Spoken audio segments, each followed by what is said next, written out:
Hey, welcome back to my channel this evening on TikTok and YouTube both. We're going to pick up tonight continuing to read through the book Chosen to be a Soldier. We're in chapter 2, The New Birth, section 3, God Acts His Own Way.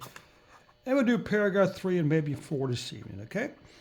Paragraph 3. It is enough to accept with heart and will two facts. A, I am not what I ought to be, and B, God, who knows what I am, offers me his pardon if I will receive Christ as my own Savior. He who accepts this divine offer will as truly be born afresh to the newness of life as in the trophy of grace. To both in God appointed time will be given the testimony of the Spirit, attesting with their own spirit that they are children of God. Romans chapter 8, verse 16.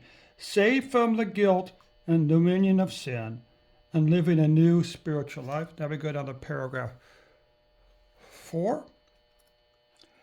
The fact that God is the one who acts in the salvation of the soul makes it doubly important that the sinner to pay heed to his insistent call, his insistent call.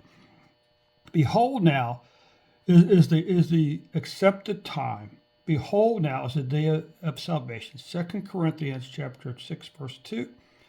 Weeping over unrepentant Jerusalem, Christ foresaw the disaster that would soon fall upon it because, as he said, thou knewest not the time of thy visitation. Luke chapter 19, verse 44.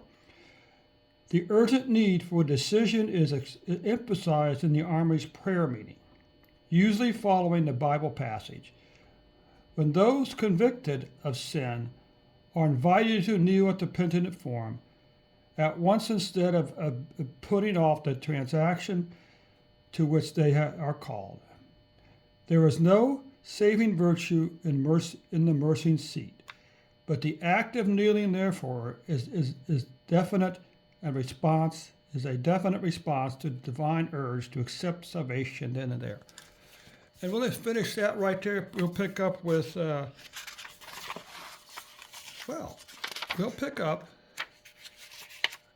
guess, with chapter 3 tomorrow.